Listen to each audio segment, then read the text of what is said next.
नमस्कृत्य नरं चैव नरोत्तमं देवीं सरस्वतीं व्यासं ततो जयमुदीरयेत्। ओम नमो भगवते वासुदेवाय, ओम नमः पितामहाय, ओम नमः प्रजापतिभ्यः, ओम नमः कृष्णद्वैपायनाय, ओम नमः सर्वविघ्नविनायकेभ्यः।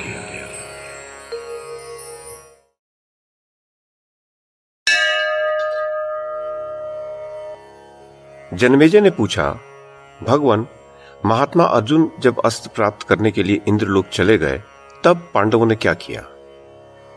वैशंपायन जी कहते हैं, जन्मेजय, उन दिनों पांडव काम्यक वन में निवास कर रहे थे। वे राज्य के नाश और अर्जुन के वियोग से बड़े ही दुखी हो रहे थे। एक दिन की बात है, पांडव और द्रौपदी इसी संबंध में कुछ चर्चा कर रहे थे। भीमसेन ने राजा युधिष्ठिर से कहा कि भाई जी, अर्जुन पर ही हम लोगों का सब भार है, वही हमारे प्राणों का आधार है। वह इस समय आपकी आज्ञा से अस्त्र विद्या सीखने के लिए गया हुआ है।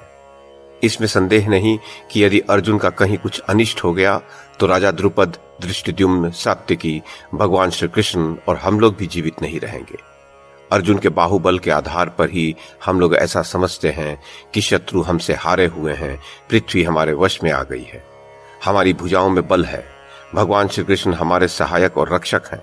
हमारे मन में कौरवों को पीस डालने के लिए बार बार क्रोध उठता है, परंतु हम आपके कारण उसे पीकर रह जाते हैं।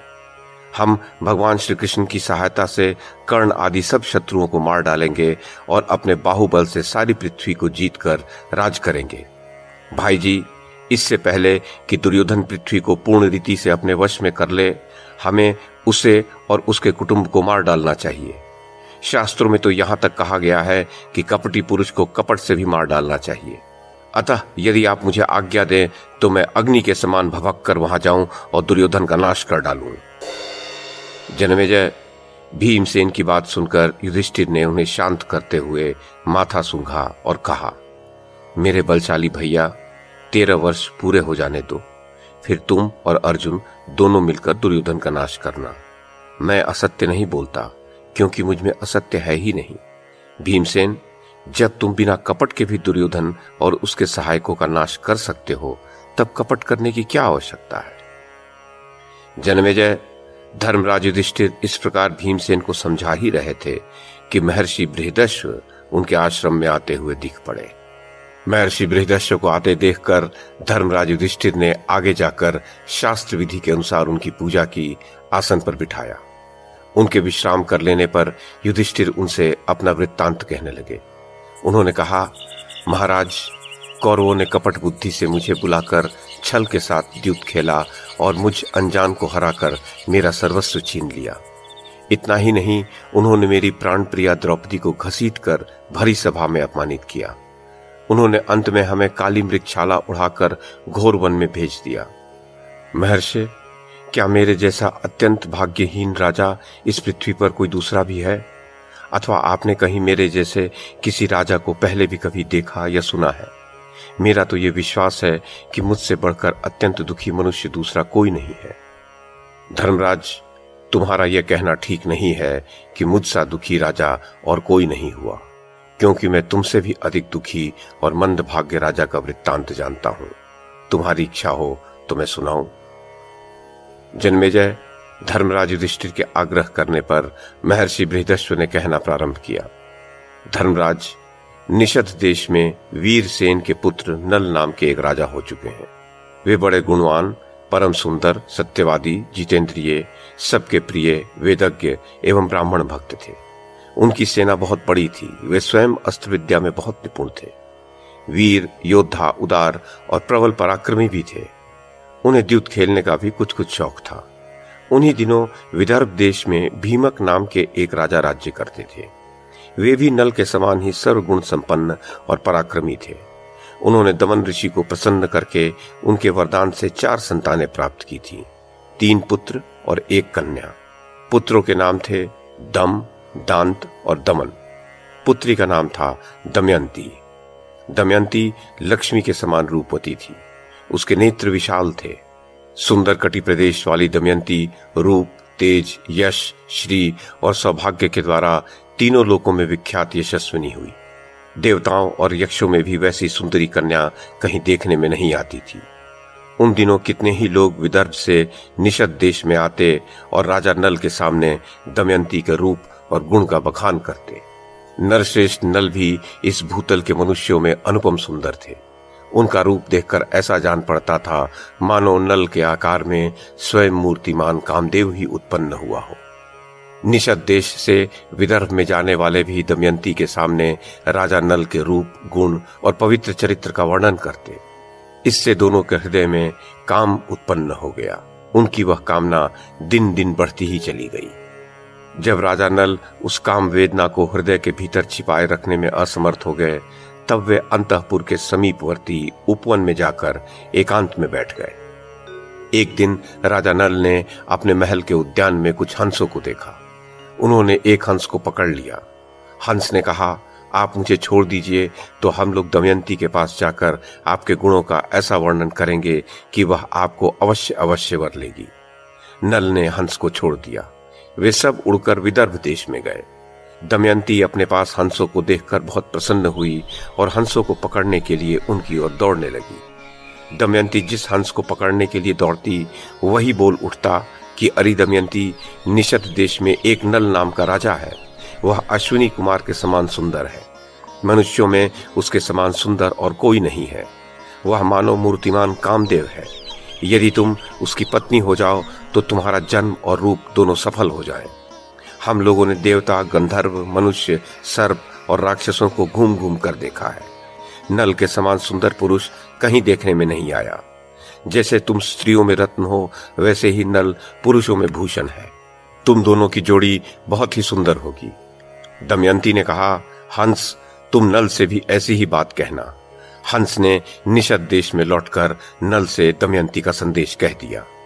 दमयंती हंस के मुंह से राजा नल की कीर्ति सुनकर उनसे प्रेम करने लगी। उसकी आसक्ति इतनी बढ़ गई कि वह रात दिन उनका ही ध्यान करती रहती। ऊपर की ओर निहारती हुई सदा नल के ध्यान में परायण रहने लगी। देखने में उन्मत्त सी जान पड़ने लगी। उसका शरीर पांडुवर्ण का हो गया। काम वेदना की अधिकता से उसकी चेतना क्षण क्षण में विलुप्त सी होती जाती थी। उसकी शैया, आसन और भोग सामग्रियों में कहीं भी प्रीत नहीं रही।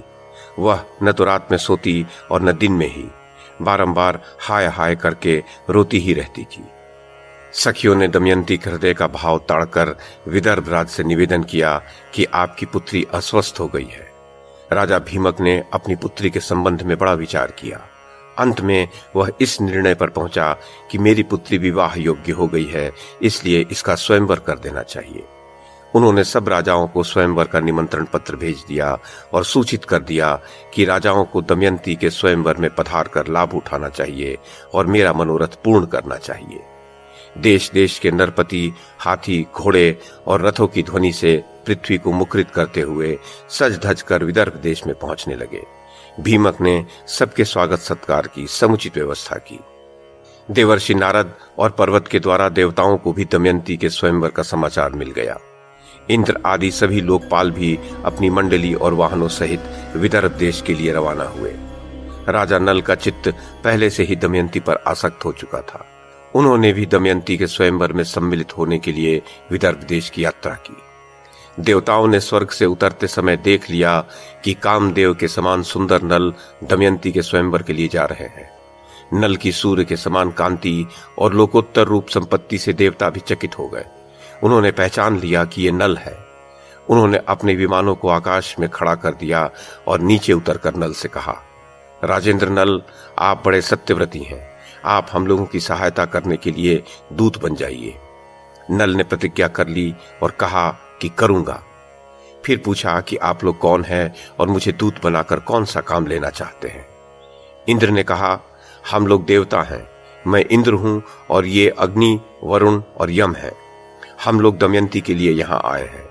आप हमारे दूत बनकर दमयंती के पास जाइए और कहिए कि इंद्र, वरुण, अग्नि और यम देवता तुम्हारे पास आकर तुमसे विवाह करना चाहते हैं। इनमें से तुम चाहे जिस देवता को पति के रूप में स्वीकार कर लो।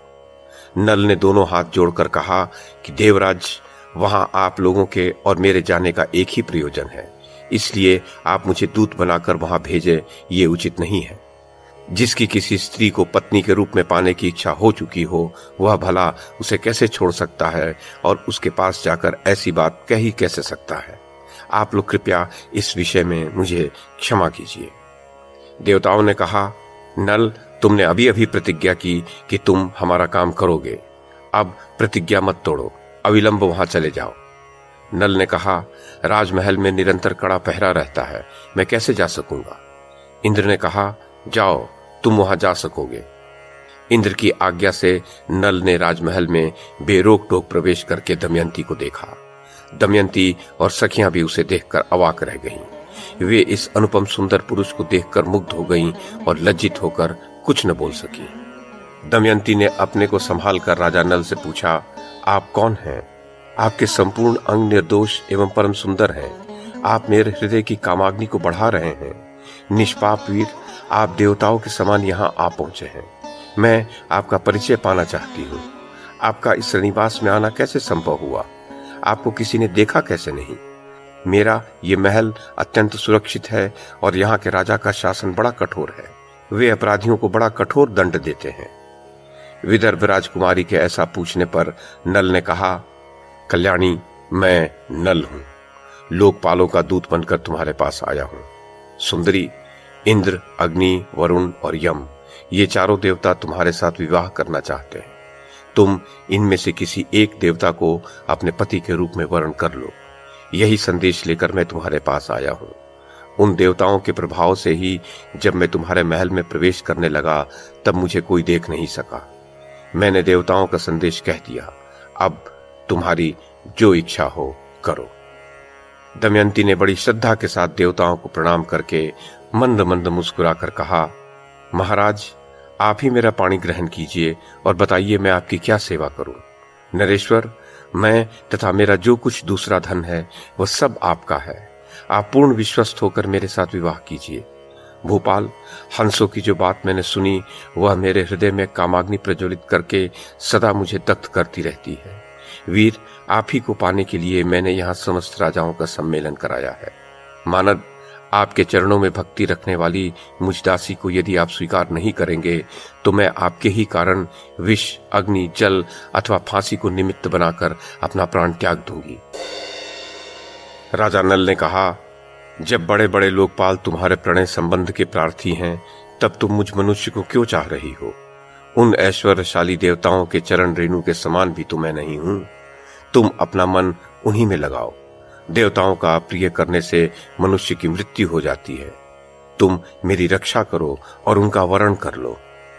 नल की बात सुनकर दमयंती घबरा गई। उसके दोनों नेत्रों में आंसू छलक आए। वो कहने लगी, मैं सब देवताओं को प्रणाम करके आपको ही पति रूप में वर्ण कर रही हूँ। ये मैं सत्य शपथ खा रही हूँ। उस समय दमयंती का शरीर कांप रहा था, हाथ जुड़े हुए थे।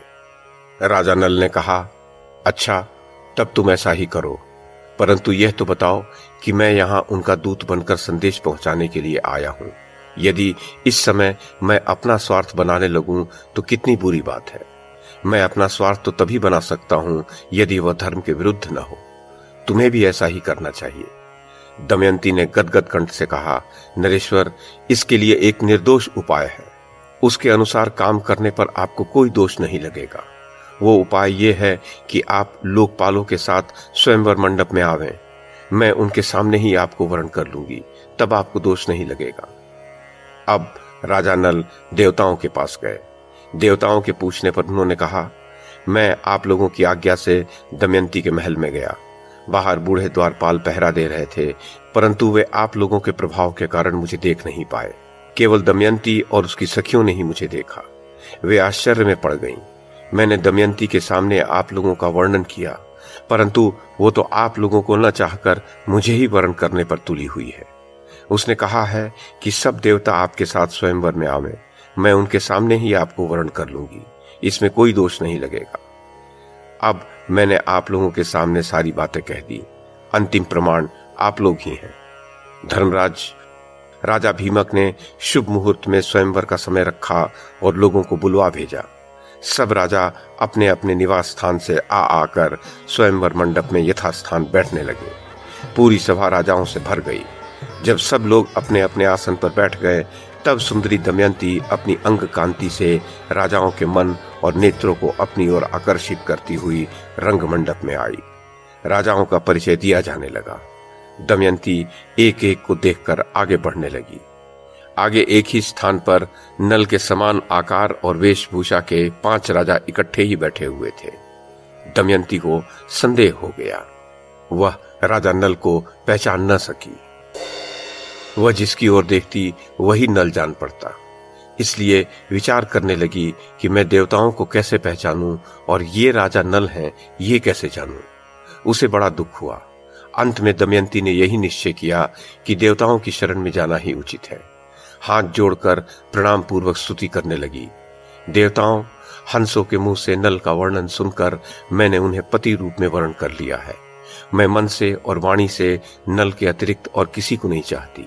देवताओं ने निषधेश्वर नल को ही मेरा पति बना दिया है तथा मैंने नल की आराधना के लिए ही ये व्रत प्रारंभ किया है। मेरी इस सत्य शपथ के बल पर देवता लोग मुझे उन्हें ही दिखला दे। ऐश्वर्यशाली लोग पालो, आप लोग अपना रूप प्रकट कर दें, जिससे मैं पुण्य श्लोक नरपति नल को पहचान लूं। धर्मराज, देवताओं ने दमयंती का यह आर्त विलाप सुना। उसके दृढ़ निश्चय, सच्चे प्रेम, आत्मशुद्धि, बुद्धि, भक्ति और नल परायणता को देखकर उन्होंने उसे ऐसी शक्ति दी जिससे वह देवता और मनुष्य का भेद समझ सके। फलतः दमयंती ने देखा कि देवताओं के शरीर पर पसीना नहीं है, पलकें गिरती नहीं है, माला कुम्हलाई नहीं है, शरीर पर मैल नहीं है, स्थिर है परंतु धरती नहीं छूते। इधर नल के शरीर की छाया पड़ रही है, माला कुम्हला गई है, शरीर पर कुछ धूल और पसीना भी है, पलकें बराबर गिर रही हैं और धरती छूकर स्थित है। दमयंती ने इन लक्षणों से देवताओं और पुण्य श्लोक नल को पहचान लिया। तदुपरांत विशाल नेत्रों वाली दमयंती ने लजाते लजाते नल के वस्त्र का छोर पकड़ लिया और उनके गले में परम सुंदर फूलों का हार डाल दिया। इस प्रकार वर वर्णिनी दमयंती ने राजा नल का पति रूप में वर्ण कर लिया। देवता और महर्षि साधु साधु कहने लगे और राजाओं में हाहाकार मच गया। राजा नल ने आनंदातिरेक से दमयंती का अभिनंदन किया। उन्होंने कहा, कल्याणी, तुमने देवताओं के सामने रहने पर भी उन्हें वर्ण न करके मुझे वर्ण किया है, इसलिए तुम मुझको प्रेम परायण पति समझना। मैं तुम्हारी बात मानूंगा। जब तक मेरे शरीर में प्राण रहेंगे तब तक मैं तुमसे प्रेम करूंगा। ये मैं तुमसे शपथ पूर्वक सत्य कहता हूं। धर्मराज, दोनों ने प्रेम से एक दूसरे का अभिनंदन करके इंद्र आदि देवताओं की शरण ग्रहण की। देवता भी बहुत प्रसन्न हुए। उन्होंने नल को 8 वर दिए। इंद्र ने कहा, नल, तुम्हें यज्ञ में मेरा दर्शन होगा और उत्तम गति मिलेगी। अग्नि ने कहा, जहां तुम मेरा स्मरण करोगे वहीं मैं प्रकट हो जाऊंगा और मेरे ही समान प्रकाश में लोग तुम्हें प्राप्त होंगे। यमराज ने कहा, तुम्हारी बनाई हुई रसोई बहुत मीठी होगी और तुम अपने धर्म में दृढ़ रहोगे। वरुण ने कहा, जहां तुम चाहोगे वहीं जल प्रकट हो जाएगा। तुम्हारी माला उत्तम गंध से परिपूर्ण रहेगी। धर्मराज, इस प्रकार 2-2 वर देकर सब देवता अपने अपने लोक चले गए। निमंत्रित राजा लोग भी विदा हो गए। भीमक ने प्रसन्न होकर दमयंती का नल के साथ विधि पूर्वक विवाह कर दिया। राजा नल कुछ दिनों तक विदर्भ देश की राजधानी कुंडिनपुर में रहे। तदनंतर भीमक की अनुमति प्राप्त करके वे अपनी पत्नी दमयंती के साथ अपनी राजधानी लौट आए। राजा नल अपनी राजधानी में धर्म के अनुसार प्रजा का पालन करने लगे। धर्मराज, सचमुच उनके द्वारा राजा नाम सार्थक हो गया। उन्होंने अश्वमेध आदि बहुत से यज्ञ किए। समय आने पर दमयंती के गर्भ से इंद्रसेन नामक पुत्र और इंद्रसेना नामक कन्या का भी जन्म हुआ।